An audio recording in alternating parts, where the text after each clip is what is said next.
একজন বিবাহিত সরকারি চাকরিজীবী নারী। আমার মা জীবিত নাই এবং বাবা অসুস্থ, বিধায় স্বামী ও ছেলেকে নিয়ে বাবার বাড়িতে থেকে বাবাকে দেখাশোনা করতে হয়। স্বামী চাকরিজীবী এবং ছেলে শিক্ষার্থী। এখন আমার প্রশ্ন হচ্ছে, একজন মুসলিম নারী হিসাবে আমার বাবা চাকুরি, স্বামী অবলিক ছেলে, কার দায়িত্বকে প্রাধান্য দিতে হবে বা দায়িত্ব কর্মানুসার কি হবে, এবং কিভাবে আমি আমার উপর তাদের হক ঠিক মতো আদায় করব? ভাইরা আমার, খুব গুরুত্বপূর্ণ প্রশ্ন। একজন মেয়ের উপরে, তিনি চাকরি করছেন, অফিসের হক আছে, আবার বাবা মা বেঁচে থাকলে তাদেরও হক আছে, আবার স্বামীরও হক আছে, ছেলে মেয়ের হক আছে। তিনি কোনটাকে অগ্রাধিকার দিবেন? উত্তর হলো, তিনি স্বামীর সংসার, স্বামীর হক আদায়, এটাকে অগ্রাধিকার দিবেন। আর বাবা মার জন্য ফিনান্সিয়ালি, অর্থনৈতিকভাবে যদি তাদের সাপোর্ট দেওয়া লাগে এবং তার যদি সে সক্ষমতা থাকে, তাহলে সেটাও তাকে করতে হবে। কিন্তু শারীরিক খেদমত বাবা মার করা জরুরি না। এট এ টাইম একজন মানুষের উপর দুজনে খেদমত করা জরুরি হতে পারে না। এই জন্য মেয়েদের জন্য বিবাহের পরে স্বামীর খেদমত করা, স্বামীর সেবা করা, স্বামীর হক আদায় করা তার জন্য বেশি জরুরি। এবং এর পাশাপাশি তিনি যদি চাকরি করতে পারেন শরিয়া মেনটেন করে, পর্দা মেনটেন করে, বহু যদির পর সেটা জায়েজ হতে পারে যদি তার মূলটা ঠিক রেখে করতে পারেন।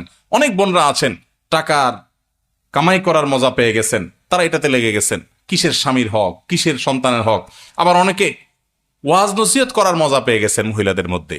এক ধরনের তবলিগ বাইর হয়েছে, স্বামী নাই, অভিভাবক নাই, এক জেলাতে আরেক জায়গায় তবলিগ করতে চলে যাচ্ছে। আছে না নাই? এটার নাম কি তালিম বা নাম জানে? চার সাথী তালিম, আরো কি কি। এগুলা পরিষ্কার হারাম কাজ এবং শরিয়া বিরোধী কাজ। দেখতে ভালো মনে হচ্ছে কিন্তু নাজায়েজ কাজ। আল্লাহ আমাদেরকে হেদায়েত দান করুন। এরপরে প্রশ্ন হলো, বাবা মা বেঁচে থাকাকালীন ছেলে তার স্ত্রীকে হজে নিয়ে যাওয়া যাবে কিনা? দেখুন, বাবা মা বেঁচে আছেন, আপনি আপনার স্ত্রীকে হজে নিয়ে গেছেন, কাজটা কি ভালো করলেন না খারাপ করলেন?